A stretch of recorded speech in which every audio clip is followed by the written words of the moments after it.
Bonjour, aujourd'hui je vais vous montrer comment j'ai aimé les convexes. Voilà, ça n'a pas été le coup de foudre. Au départ, c'était pas mon objet préféré, loin de là. Même quand j'étais jury à l'externe, quand quelqu'un prenait la leçon sur les barycentres et commençait à partir sur les convexes, bon, je laissais les autres membres du jury parler. Et à un moment, petit à petit, voilà, comme quoi, hein, tout peut arriver, et ben je me suis mis à aimer ça. Voilà, je vais vous expliquer un petit peu les moments clés de ma rencontre avec les convexes. Alors allons-y, d'abord la définition. On est sur un espace vectoriel de dimension finie, mais sur R. D'accord? Là c'est important d'être sur R. R est incontournable ici. On ne peut pas faire cette théorie sur n'importe quel corps, hein, sur un corps fini ou un corps cube, des trucs comme ça. Non. On laisse tomber. Et on va appeler convexe une partie de E qui est stable par segment. Ça veut dire que si U et V sont dans C, alors tout le segment UV, segment fermé, évidemment, UV est dans E, c'est-à-dire, ça se dit comme ça, quel que soit lambda dans 0,1, lambda U plus 1 moins lambda V appartient à C. Donc finalement, c'est une façon de dire que tout le segment UV est inclus dans C. Bien, alors maintenant, je vais prendre un espace euclidien. Regardez, le théorème, donc moi je vous conseille, hein, si vous abordez voilà, doucement les convexes, je vous conseille le théorème suivant. C'est le must, il faut commencer par ça. Soit c'est un convexe compact de E, et petit a dans E, mais pas dans C.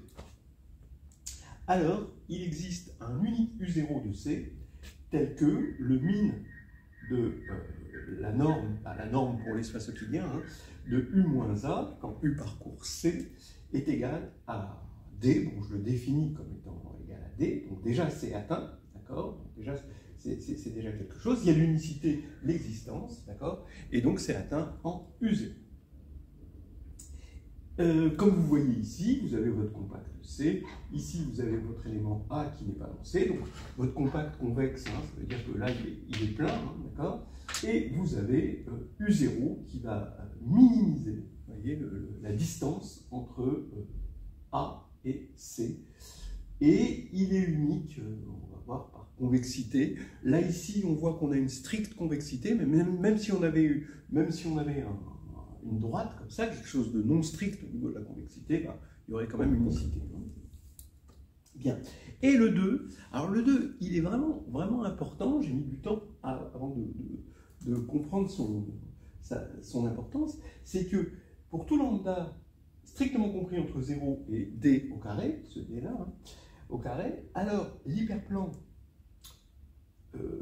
défini par les U de E tels que U moins A point, alors point c'est, maintenant bon, je ne vais pas mettre les angles comme ça, pour simplifier les calculs, je mets un point pour exprimer le produit scalaire de l'espace euclidien, U moins A point U0 moins A égale lambda, donc ça c'est un hyperplan affine, hein, vous remarquerez, d'accord, c'est le membre de gauche. C'est un polynôme de degré 1 en U, en quelque sorte. Hein, ici, ça c'est des constantes. Et donc, c'est égal à lambda. Donc, c'est l'équation d'un hyperplan. Hein, d'accord. Et ben, c'est un hyperplan séparateur. C'est-à-dire que ici, hein, il va séparer, il va mettre petit a d'un côté. Ça veut dire que ici, c'est la partie h lambda moins, c'est-à-dire tel que c'est strictement inférieur, hein, d'accord, ça c'est h lambda moins, et ici on est dans h lambda plus, donc ça c'est super. Voilà, et bien on va montrer ça, hein, vite fait, vous allez voir, c'est pas difficile, et surtout, ça va permettre de ramener des problèmes de ce convexe, qui a une forme un peu zarbi quand même, il faut bien reconnaître, hein. Il peut avoir, bon, il n'est pas comme ça, hein, mais il peut avoir des formes un peu bizarres, bon, qui peuvent être rebutantes. Eh bien, l'importance de ceci, c'est que ça nous ramène certains problèmes sur ce convexe à des problèmes sur un hyperplan. Et là, c'est tout droit, c'est tranquille. Voilà. Allez, on démonte les théorèmes vite fait. Alors, allons-y. On va même montrer un petit peu plus, mais bon, on verra ça après. D'abord, l'existence de U0. Alors, vous allez voir, évidemment, vous vous en doutez, ça vient de la compacité, de la continuité d'une certaine fonction, c'est toujours les mêmes ancêtres. Regardez l'existence, vous allez de E dans R+, qui a U dans E cette fois-ci, hein, associe la norme de U-A, et j'affirme que cette application est continue parce qu'elle est lipschitzienne sur E. C'est-à-dire que quand on prend la valeur absolue de, si on appelle f de U moins f de V, eh bien, d'après la seconde inégalité triangulaire, c'est inférieur ou égal à la norme de U moins V. Donc, elle est lipschitzienne, donc continue. Et sur un compact, sur le compact C, eh bien, elle va atteindre son minimum en un certain U0. Ça, c'est vraiment assuré par la compacité. Bien, maintenant, l'unicité de U0 va provenir, comme souvent, de la stricte convexité d'une norme euclidienne. Si on n'était pas sur une norme strictement convexe, hein, vous savez que les normes, elles ont une inégalité triangulaire, mais il faut une stricte convexité hein, pour que ici ça marche. Hein, sinon, il n'y aura certainement pas unicité. Mais regardez, on va supposer que U0 et U1 sont deux éléments qui vérifient cette minimalité, et on va montrer que U0 égale U1. Ce n'est même pas une preuve par l'absurde, hein, c'est juste qu'on va montrer l'unicité en montrant que U0 égale U1. Donc ici, on a la norme de U0 moins A, c'est égal à D, c'est aussi égal à la norme de U1 moins A. Et donc, on va utiliser la convexité, c'est-à-dire que cet élément, il est dans le segment U0, U1. Comme U0 et U1, on a supposé qu'ils étaient bien sûr dans C, par définition, eh bien, la moyenne est aussi dans tout le segment et dans C, donc en particulier le milieu. Bien. Et maintenant, je vais calculer la norme au carré de U0 plus de U1 sur 2 moins A. Je le distribue, je fais A, c'est A sur 2 plus A sur 2, et je le distribue en quelque sorte, ça fait U0 moins A sur 2 plus U1 moins A sur 2 au carré, et j'ai une chance d'être dans un espace euclidien, c'est-à-dire que cette norme au carré, elle se développe bien, elle nous donne la norme de ça au carré, mais ça fait D2 par définition sur 4, voilà. D'autre part, encore ici D2 sur 4, et il y a le double produit, 2 fois le produit scalaire U0 moins A sur 2, U1 moins A sur 2. Voilà. Et donc, ici, ça nous fait D2 sur 4, plus D2 sur 4, ça fait D2 sur 2. Ici, ça se simplifie. Et par l'inégalité de Cauchy-Schwarz, eh bien, ça, c'est inférieur ou égal à D fois D, hein, la norme ici par la norme. Donc, on va avoir D2 sur 2 ici, plus inférieur ou égal à D2 sur 2, et c'est inférieur ou égal à D2. Mais maintenant, étant donné que lui est dans le convexe, normalement, le minimum de cette norme au carré, c'est D2. Donc, on a un cas d'égalité. Ici, on a l'égalité. Maintenant, le cas d'égalité de Cauchy-Schwarz, il est connu, c'est quand ces deux éléments sont positivement proportionnels, c'est-à-dire ici, que U1 moins A sur 2 est égal à un certain mu fois U0 moins A sur 2. J'enlève le sur 2, évidemment, et mu est positif ou nul. Mais étant donné qu'ils ont même norme, d'accord, c'est-à-dire D, ça oblige mu à être de norme 1. Comme mu est positif, ça fait que mu égale 1. Et comme mu égale 1, eh ben, on simplifie par A, et ça fait U1 égale U2, et on a démontré l'unicité. Maintenant, on va attaquer cette histoire d'hyperplan séparateur, qui est finalement un sacré sésame ensuite dans le monde des convexes compacts. Alors, là où je vous disais, on va montrer mieux, c'est que non seulement H lambda, dans ce cas-là, est un hyperplan séparateur, mais si lambda est strictement positif, alors A est du côté moins, et si lambda est strictement plus petit que D2, alors le convexe est du côté plus. D'accord ? Ce qui va impliquer évidemment que si lambda est entre les deux, eh bien l'hyperplan les sépare. envoie A sur le côté moins et le convexe sur le côté plus. Voilà, c'est une petite dichotomie de cette assertion. Alors, on va d'abord démontrer, le premier est très facile, si lambda est strictement positif, je vais remplacer U ici par A, et ça me fait A moins A point scalaire U0 moins A, ça fait 0. Comme lambda est strictement positif, eh bien c'est strictement plus petit que lambda, et donc A, il appartient à H lambda moins. Bon, ça c'est évident. Maintenant, si lambda est strictement inférieur à D2, et je vais montrer par l'absurde que tout C va se retrouver dans H lambda plus. Bien, je vais supposer par l'absurde que U1 appartient à C inter H lambda moins. Bon, ok, ça veut dire en gros que U1 moins A scalaire U0 moins A est strictement inférieur à lambda. Et je vais montrer que ça, c'est pas possible.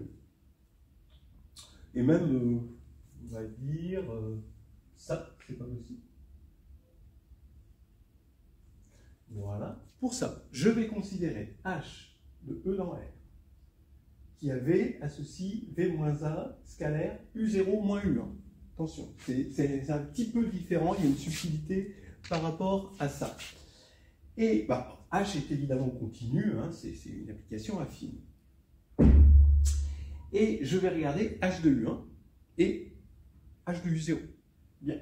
H de U1, ça vaut donc U1 moins A scalaire U0 moins U1. Je vais décomposer U0 moins U1 en U0 moins A moins U1 moins A. Et je vais développer. Quand je vais développer le premier facteur, eh bien, je vais reconnaître ce truc qui est inférieur ou égal à lambda. D'accord ? Ici. Et le deuxième facteur, bah, je vais reconnaître U1 moins A point U1 moins A moins, mais U1 moins A, la norme de U1 moins A carré, on sait qu'elle est supérieure ou égale à D2. Donc ici, ça va être, avec le moins, ça va être inférieur ou égal à moins D2. Et ça, c'est strictement plus petit que 0. Donc H de U1 est strictement négatif. Maintenant, on va montrer que H de U0 est strictement positif, vous en doutez. Et regardez, bon, c'est exactement pareil, on va calculer H de U0, ça fait U0 moins A scalaire U0 moins U1. U0 moins U1, je le décompose encore en U0 moins A moins U1 moins A. Je développe, je vais avoir ici D2, d'accord. Et quand je vais prendre U0 moins A point U1 moins A, et ben, d'après cette inégalité, ça va être supérieur ou égal à moins lambda, d'accord. Parce qu'il y a un moins devant, donc ça change l'inégalité. Et donc, c'est strictement positif. Donc, H de U1 est strictement négatif, H de U0 est strictement positif. Vous avez compris, comme H est continu, on va appliquer le TVI, ce qui va faire qu'il va exister un V sur le segment U0, U1, donc comme C est stable, le convexe, il est stable par segment, par définition, donc V est bien dans C, tel que H de V égale 0. Mais H de V égale 0, vous l'interprétez immédiatement en disant que ça veut dire que V moins A est orthogonal à U0 moins U1. J'ai fait un petit dessin, ça peut aider, hein, ça veut dire ici, vous avez V moins A, ici, voilà, et qui va être orthogonal à U0 moins U1, voilà. Tout ça, ça se passe, ce segment, il se passe complètement dans le convexe, et donc vous voyez ce qui se passe, V, il est dans le convexe, et lui, cette distance de A à V est strictement plus petite, d'après le théorème de Pythagore, à la distance de U0 à A, et ce qui est en contradiction. Et ça fait qu'on a terminé notre théorème avec l'addendum, si vous voulez, de ce qui se passe si lambda est strictement positif et si lambda est strictement inférieur à D2. Voilà, ça va être très pratique dans la suite. Et maintenant, on continue, on va récupérer des corollaires et on va arriver à la dualité. Alors voilà le corollaire qui va avec. Quel que soit U dans C, U moins U0, scalaire A moins U0 est toujours négatif, hein, pour tout U dans C, c'est-à-dire en quelque sorte, vous voyez, si vous prenez un U dans C, vous allez regarder le vecteur U0U, donc qui représente U moins U0, et le vecteur U0A, qui est représenté par A moins U0, et ils forment un angle obtus en quelque sorte, c'est-à-dire que U0 c'est une espèce de figure de proue du convexe face à A. D'accord ? Voilà. Donc la preuve, pas difficile. Vous prenez U-A point U0-A. Ben, pas difficile, mais il faut savoir quel est le bon objet à considérer. C'est toujours ça la difficulté ici. Et ici, vous décomposez U-A en U moins U0 plus U0 moins A, et donc ça va vous faire U moins U0 point U0 moins A, qui est au signe près ceci, plus le modulo carré de U0 moins A, la norme au carré de U0 moins A. Bien. Si par l'absurde, on a ceci qui est strictement positif, on va supposer que c'est strictement positif. Donc ça veut dire que ici, quand je vais développer, ça c'est l'opposé, hein, ça va être, ceci va être strictement plus petit que D2. Ça c'est D2, et ça c'est strictement négatif. Donc c'est strictement plus petit que D2. Et donc, comme c'est strictement plus petit, je vais pouvoir intercaler un lambda, un réel lambda, entre ça et ça. Bon, bah oui, mais alors ça veut dire que ça est strictement plus petit que lambda, et lambda est strictement plus petit que D2. Ça veut dire par la définition de H lambda que U, là ici, il est dans H lambda moins, par strictement négatif ici, alors que lambda est strictement plus petit que D2. Or, on avait vu que si lambda était strictement plus petit que D2, alors tout le convexe était dans H lambda plus. Donc, bah oui, l'absurdité, et ce qui fait que c'était absurde, et donc on a gardé. Alors, on a gardé le meilleur pour la fin. Voilà la dualité. Et la dualité nous dit quoi? On va définir, pour tout convexe, un convexe étoile, qu'on pourrait définir, entre parenthèses, du côté du dual. Mais on va rester dans E, parce que E est muni d'une forme euclidienne. Donc ici, on a C étoile, qui est égal par définition, pour tout convexe, à l'ensemble des V dans E, tel que V scalaire U est inférieur ou égal à 1, quel que soit U dans C.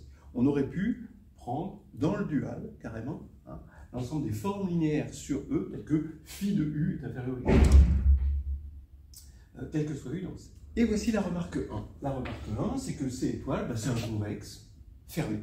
Alors, bon, fermé, vous voyez, parce qu'on a inférieur ou égal. Hein.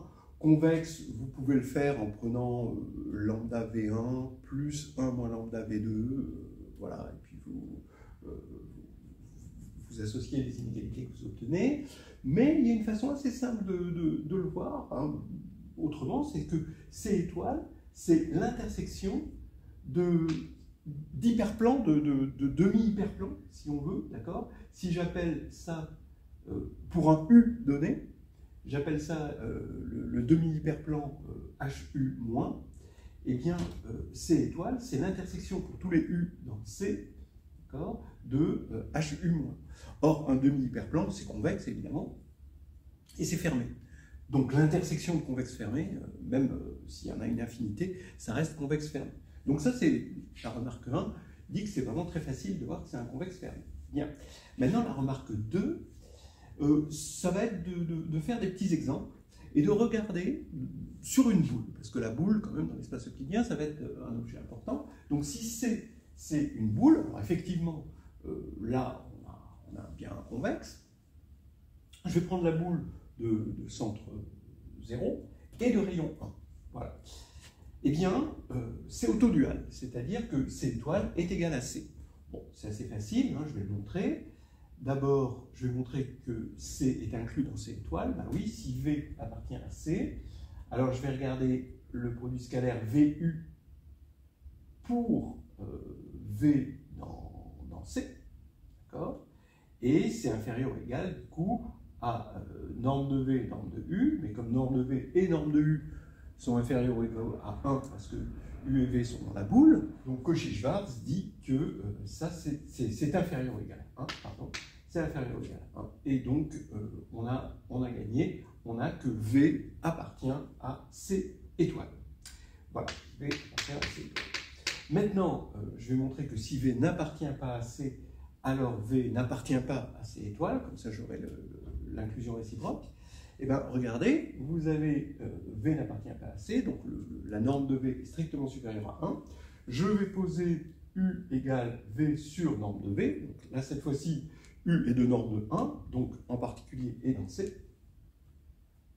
Et je vais regarder le produit scalaire VU, donc qui est égal à VV, donc norme de V carré, sur norme de V. Donc c'est égal à norme de V, qui est strictement supérieure à 1. Donc V n'appartient pas à C étoile. Voilà. Et c'est fini, c'est bon, on a montré l'égalité. Donc le dual de la boule fermée, de centre 0 et de rayon 1, c'est la boule, c'est elle-même, la boule fermée de centre 0 et de rayon 1. Entre parenthèses, donc du coup, vous imaginez que si vous prenez la boule fermée de centre 0 et de rayon R, son dual, si vous multipliez ici par R, il va falloir compenser en multipliant par 1 sur R ici, et vous allez avoir son dual, ça va être la boule fermée de centre 0 et de rayon 1 sur R. On va s'en servir tout à l'heure, donc vérifier ça, c'est très vite. Maintenant, remarque 3, bon, évident, si C est inclus dans C', vous avez deux convexes inclus les uns dans les autres, eh bien ça vous fait que C' étoile est inclus, lui, dans C étoile. Et effectivement, ça correspond au fait que le fait d'être dans C' étoile fournit plus de contraintes que le fait d'être dans C étoile, parce qu'il faut que ce soit pour tous C', alors que là, il fallait que ce soit juste pour tous C. Voilà, c'est cette inversion dans la duel. Donc très bien, on va laisser ces remarques de côté et on va attaquer la première proposition. Si C est un convexe de E, alors regardez, si O est à l'intérieur du convexe, alors C étoile est compact. Et inversement, si C est compact, alors 0 est à l'intérieur du convexe étoile. Donc déjà là c'est bien parti, on a deux équipes qui se renvoient la balle, d'accord, l'équipe et l'équipe duale qui sont en train de jouer. Ça commence à être sympa et là je commence à aimer. Et du coup, le corollaire, soit c'est l'ensemble des convexes compacts avec 0 dans l'intérieur, d'accord, donc comme ça, ça va être autodual comme truc, et bien C donne C étoile va définir une involution de cet ensemble C, donc des convexes compacts avec 0 à l'intérieur. Alors là, ça commence à être magnifique, d'accord? Parce que si on a une dualité, ça veut dire qu'on va multiplier par 2, grâce à l'involution, nos théorèmes sur les convexes. Et puis, en tant qu'algébriste, on se dit, miam miam, il y a une structure, il y a une rigidité, il y a quelque chose de fort qu'on peut ensuite exploiter de façon un peu formelle, sans avoir à regarder des dessins et à faire des... Bon, après, regarder des dessins, ça peut être un plaisir, mais je parle de plaisir structurel d'algébriste. Voilà. Alors, allons-y. 1. Bon, 0 est à l'intérieur de C rond. Donc ça veut dire qu'il existe une boule de centre O et de rayon R strictement positif dans C. Donc maintenant, je vais prendre le dual, je vais appliquer la remarque 3. Donc ça veut dire que C étoile, lui, est inclus dans B0R étoile. Mais B0R étoile, d'après la remarque 2, bon, plus ce que je vous ai dit, ce que j'ai rajouté un petit peu, c'est la boule de centre 0 et de rayon 1 sur R. Voilà. Donc, comme C étoile est fermée d'après la remarque 1, et est bornée puisque c'est dans une boule, eh bien c'est terminé, c'est compact. Voilà. Et la réciproque, c'est pareil, vous avez C qui est compact, donc C dans une boule, donc ça implique que la boule de centre 0 et de rayon 1 sur R est inclus dans C étoile, comme tout à l'heure, et donc ça veut dire que 0 est à l'intérieur de C étoile. Donc on a montré 2. Et maintenant, 3, bon, j'ai mis 3, mais en fait c'est le corollaire, on veut montrer que C est égal à son bidual. C'est ça l'involution. Donc, entendons bien, il est clair à partir de maintenant que étoile va bien définir une application de C dans C, puisque C, c'est l'ensemble des convexes compacts avec 0 dans l'intérieur. Donc, comme c'est convexe compact d'après 1 et 2, eh ben, ça va envoyer C étoile qui va être aussi un convexe compact avec 0 dans son intérieur. Bien. Alors, donc ça fait sens de dire c'est une involution, déjà. Donc, C égale C bidual. Alors, l'inclusion, elle est évidente. il faut montrer que quel que soit U dans C, et quel que soit V dans C étoile, U.V est inférieur ou égal à 1. Mais c'est vrai, puisque U.V est égal à V.U, donc par définition de C étoile, bah, ça va marcher. Donc ça, comme d'hab, l'inclusion évidente, hein, d'accord, par réciprocité en quelque sorte. Et du coup, maintenant, on va montrer l'inclusion inverse, en montrant quoi? Que si A n'appartient pas à C, alors A n'appartient pas à son bidual.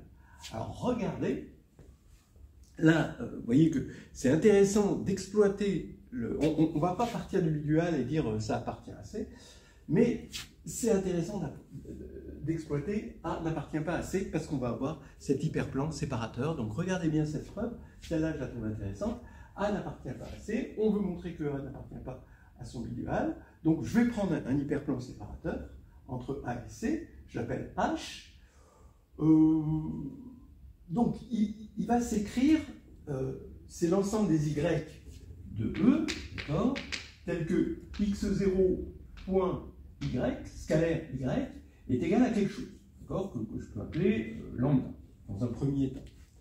Mais comme c'est un hyperplan séparateur, l'hyperplan ne touche pas C. Or, 0 est dans C, par définition. Donc, ça veut dire que 0 ne va pas être dans cet hyperplan. Donc, ça veut dire que lambda est différent de 0. Comme lambda est différent de 0, quitte à diviser x0 par lambda, je peux supposer que c'est égal à 1. Voilà. Donc là, j'ai un hyperplan de cette forme. Mais maintenant, alors le 1, je n'ai pas fait ça pour rien, hein, c'est pour rappeler le 1 qui est ici. Bon, alors maintenant, qu'est-ce que j'ai? J'ai que C est dans H+, A est dans H-. Bon, H++, si vous voulez, hein, c'est strictement positif, et l'autre, c'est strictement négatif. Donc, pour C, on va toujours avoir strictement, et pour A, on va avoir toujours strictement, mais inférieur. Bon, donc maintenant, j'ai un hyperplan séparateur. Ça veut dire quoi? Ça veut dire que C, il est dans H- et A dans H+. J'ai inversé, quitte à changer x0 en moins x0, hein, je change les plus et les moins par rapport à ce qu'on avait tout à l'heure. Bon, je m'arrange un peu. Bon, j'ai donc C inclus dans H-. Mais si C est inclus dans H-, ça veut dire que x0 est dans C étoile. Puisque, quel que soit y dans C, j'aurai x0.y est strictement inférieur à 1, bon, en particulier est inférieur ou égal à 1, et donc on est dans C étoile. Donc x0 est dans C étoile, par définition de C étoile. Or, si je fais x0.a, et ben, comme A est dans H+, j'ai x0.a est strictement plus grand que 1. Et si x0.a est strictement plus grand que 1, ça veut dire, par définition du bidual, que A n'appartient pas à C étoile, puisque x0 appartient à C étoile. Hein, voilà, donc on a montré le côté bidual, voilà, et C est égal à son bidual. Ça, maintenant, ça veut dire qu'on va avoir, pour tout élément de C ici, donc tout convexe, compact avec 0 à son intérieur, on va pouvoir définir un dual. Donc là maintenant c'est playtime, on va jouer avec le bouton dual. Donc, on avait dit, si on a une boule, bon ça j'ai mis un cercle, mais vous pouvez imaginer une boule de centre 0 de rayon 1, le dual, ça va être la boule aussi de centre 0 de rayon 1. Si c'est le centre 0 de rayon petit r, ici on va avoir de centre 0 et de rayon grand R.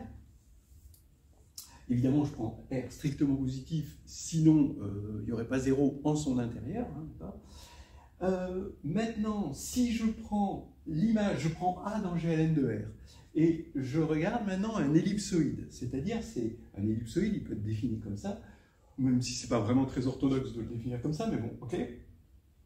Un ellipsoïde, ça va être A, point, donc c'est le translaté de B, de la boule par A. Donc elle va se déformer, mais ça va rester un truc qui a une équation de degré 2, donc ça va être un ellipsoïde. Bien. Et bien, en utilisant le fait que AU.V est égal à U.A transposé V, hein, donc c'est la transposition, c'est la dualité ou l'adjoint, hein, si on veut, dans le produit scalaire, eh bien, ici, comme de la même manière que R ici, grand R, c'était 1 sur petit r, j'ai peut-être oublié de le dire, eh bien ici, je vais avoir A moins 1, mais transposé. Voilà. Alors ça, c'est quelque chose qu'on a peut-être déjà rencontré dans notre vie d'étudiant, c'est que quand on prend une matrice de passage entre une base E et une base F, alors la matrice de passage entre E étoile et F étoile, eh bien c'est P transposé moins 1. Hein, on reconnaît un petit peu cette action à gauche, en quelque sorte. Bon, un rectangle, d'accord, c'est un convexe avec 0 ici au milieu dans son intérieur. Eh bien ici, vous allez avoir comme dual le losange, vous voyez. Et le losange, évidemment, comme c'est étoile, vous allez retrouver évidemment, hein, à chaque fois, hein, quand on va, on revient par le même bouton. C'est étoile, étoile. Et bien ici, le losange, quand vous prenez son dual, c'est le rectangle. Ils sont duaux l'un de l'autre. Donc le carré est autodual, d'accord. Plus généralement, quand vous allez prendre un tétraèdre régulier, d'accord, ici c'est régulier, hein, je veux dire, régulier, comment vous allez prendre son dual, donc tétraèdre régulier, il est centré en 0, et on va supposer que les milieux des faces sont à distance 1 de 0. Voilà, d'accord. Vous allez avoir 4 faces. Eh bien, vous allez avoir que le tétraèdre dual, ça va être le convexe engendré par ces milieux des faces. Et donc, c'est encore, comme il y a 4 faces, on va encore tomber sur un tétraèdre. Donc le tétraèdre est autodual en quelque sorte, même si ce n'est pas exactement le même tétraèdre puisqu'il va être plus petit, mais bon, globalement ça reste un tétraèdre régulier. Le cube, alors là le cube, pareil, vous allez prendre un cube tel que le milieu des 6 faces du cube, donc tous les milieux sont de distance 1 par rapport à 0, et bien vous allez voir que le cube dualisé, ça va être l'enveloppe convexe de ces milieux, donc ça va être l'octogone. Et l'icosaèdre va nous donner le dodécaèdre, et inversement, hein, donc c'est un aller-retour, hein, c'est un two-way. Bon, voilà. Alors toutes ces choses-là, hein, vous pouvez les trouver dans le chapitre 12 de Nouvelles histoires hédonistes de groupe et de géométrie, hein, n'oubliez pas. On continue. Prenez un triangle équilatéral et vous prenez son cercle inscrit. Alors maintenant, j'ai 2 convexes compacts, un dans l'un dans l'autre. Là, le cercle inscrit qui est dans le triangle équilatéral, je suppose plein, hein, évidemment, hein, toujours. Et ben, quand je vais le dualiser, eh bien, je vais avoir ceci en quelque sorte, d'accord. Donc, mais par contre, le cercle, comme il est de rayon 1, il va rester le même. Donc, vous voyez que le cercle inscrit va devenir le cercle circonscrit. Voilà. Là, ça commence à devenir sympa, vous voyez. Et si je déforme ça par A, d'accord, je vais tout déformer par une matrice A dans GL de R. Bon, ici, je suis dans GL2 de R. Eh bien, le triangle va devenir un triangle quelconque, mais non plat, évidemment, non aplati, et le cercle va devenir une ellipse. Et c'est l'ellipse de Steiner. L'ellipse de Steiner intérieure, que quand on dualise, on va avoir le triangle qui est ici, mais avec son ellipse de Steiner qui va être extérieur cette fois-ci. Donc, dès que vous avez un théorème, le théorème de Steiner sur l'ellipse de Steiner, vous pouvez le passer par dualité de l'intérieur vers l'extérieur et inversement.